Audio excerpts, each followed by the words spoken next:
Halo, assalamualaikum warahmatullahi wabarakatuh. Salam sejahtera bagi kita semua. Salam Om Swastiastu, Namo Buddhaya, salam kebajikan.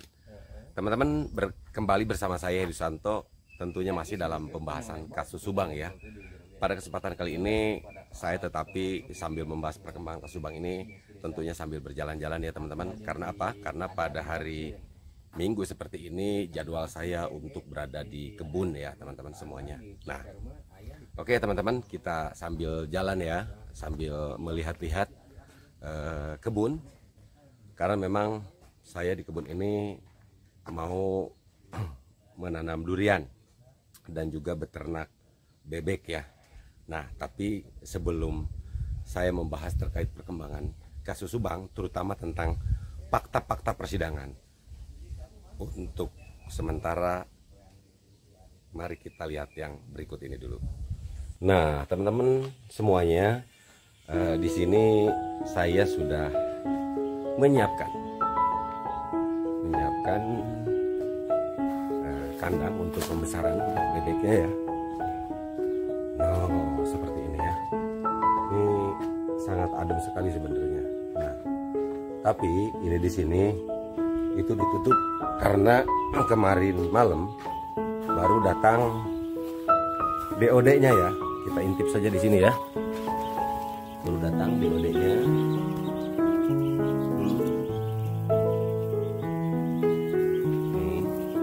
Masih kecil-kecil ya.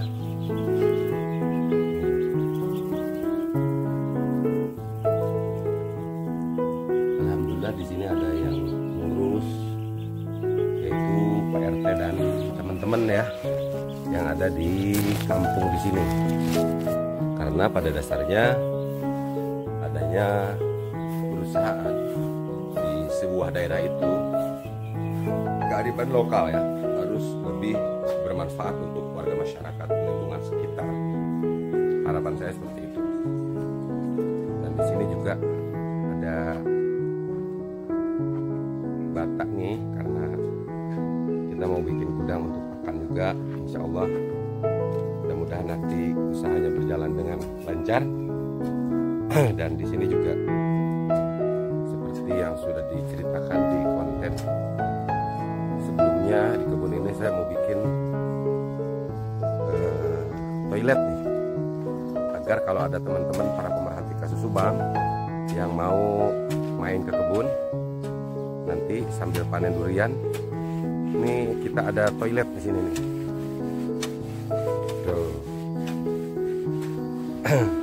Nah, jadi untuk pemanfaatan lahan, kita juga tanam nanas nih pinggir-pinggirnya, karena memang Subang kan terkenal dengan nanas ya. Nah, oke teman-teman, untuk sementara kita lanjutkan lagi mengenai pembahasan kasus Subang. Oke teman-teman semuanya, tetapi pada kesempatan kali ini ingin sekali nih saya membahas terkait perkembangan kasus Subang, terutama tentang fakta persidangan di dalam kasus Subang. Ya, tentunya teman-teman semuanya sudah mengikuti nih dari awal sampai dengan sidang kemarin, yang dimana di dalam proses persidangan di sini banyak ditemukan atau info-info menarik yang tentunya membuat para pemerhati kasus Subang itu sangat senang sekali.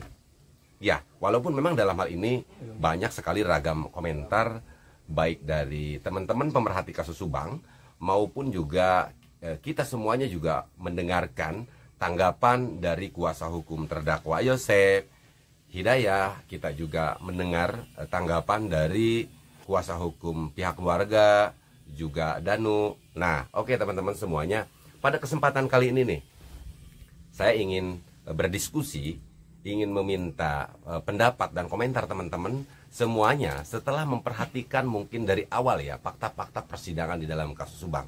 Salah satu contohnya yang tentunya sangat menarik ini kemarin ya, terkait CCTV, yang dimana ada pengakuan yaitu dari saksi saudara Anger dan bersama ibunya, yaitu Ibu Cicih ya, yang dimana mengatakan bahwa dia itu di tanggal 19-nya ya nih kalau tidak salah nih ya, itu melihat bersama-sama Anger bersama dengan Ibu Cici dan melihat video tersebut untuk memastikan apa dan siapa mungkin yang terekam CCTV yang dimiliki oleh mereka ya.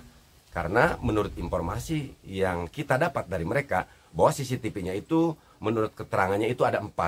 Jadi yang 2 itu tentunya menyorot ke jalan ke arah Segelah Herang ke sana ya. Yang satu lagi menyorot ke arah TKP.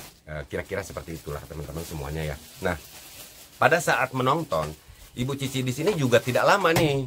Jadi tidak lama dan dia mengetahui betul siapa yang dilihatnya.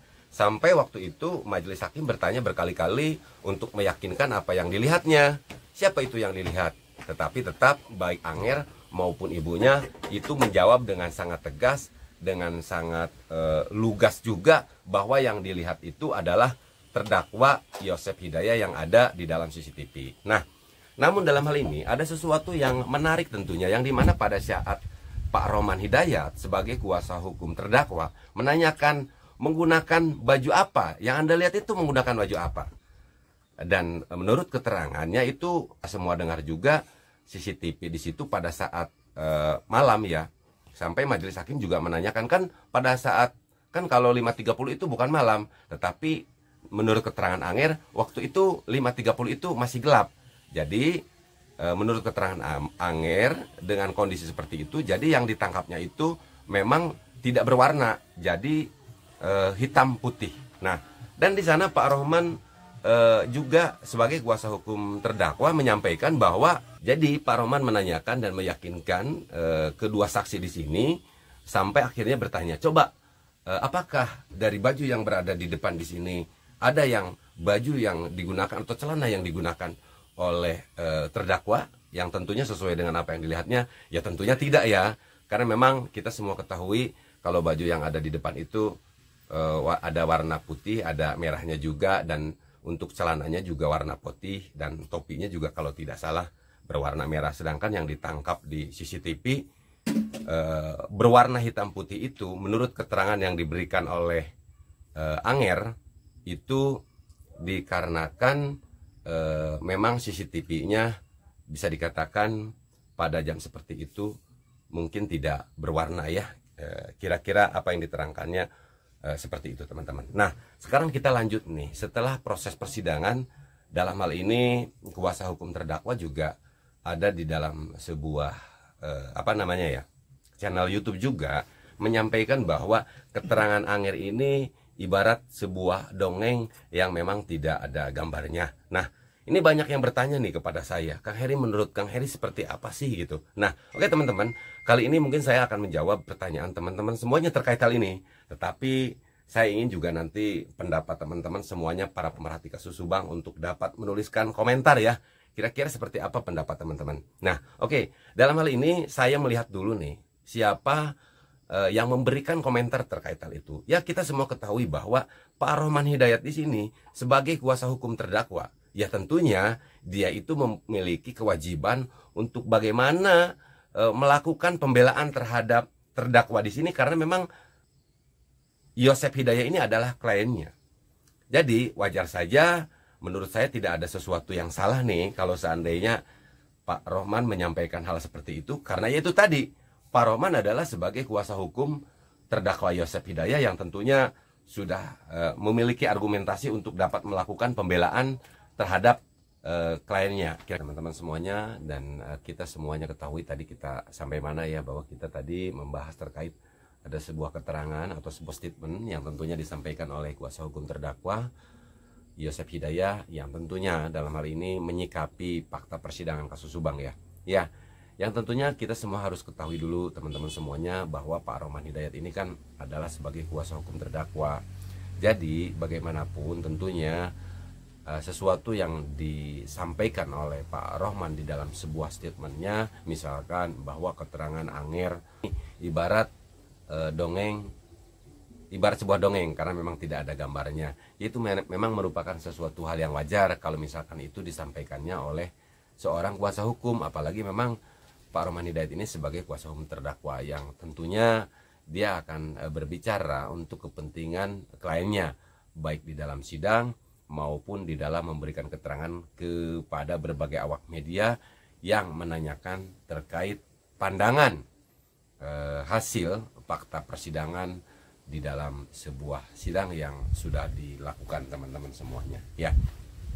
Itulah mungkin yang disampaikan oleh Pak Roman ya. Jadi sekali lagi dalam hal ini itu merupakan sesuatu hal yang wajar menurut saya, tetapi kalau seandainya teman-teman memiliki tanggapan seperti apa dan bagaimana, itu juga kan merupakan hak kita semuanya ya untuk dapat menyikapi, karena memang terkadang setiap orang itu memiliki cara pandang yang berbeda tentunya. Ini yang sebetulnya membuat lebih menarik ya, lebih berwarna, kira-kira seperti itulah teman-teman semuanya ya.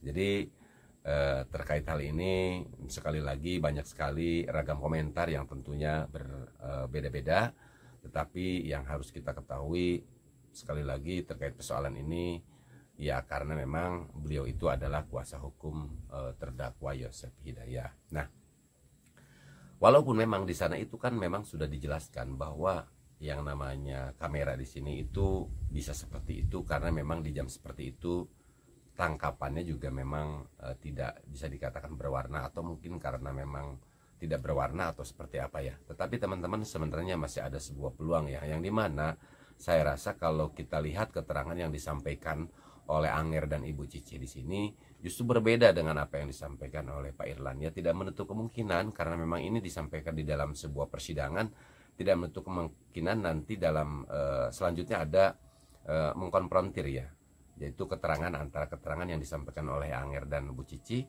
dan juga keterangan yang disampaikan oleh Pak Irlan.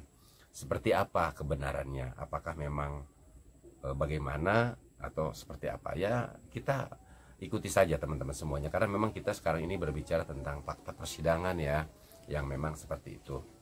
Nah, ini jadi masih ada beberapa hal kemungkinan tentunya di dalam proses persidangan ya.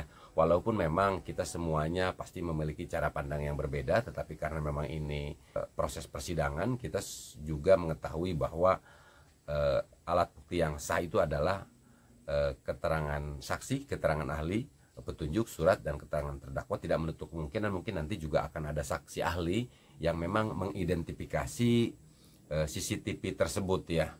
Intinya dengan CCTV yang sama, bisa saja di jam yang sama, diidentifikasi seperti apa dan bagaimana ya. Itu sebenarnya kewenangan daripada JPU mungkin nanti. JPU juga di sini saya rasa memang akan berperan penting untuk bagaimana berusaha meyakinkan hakim juga ya terkait surat dakwaannya yang diberikan kepada terdakwa Yosef Hidayah.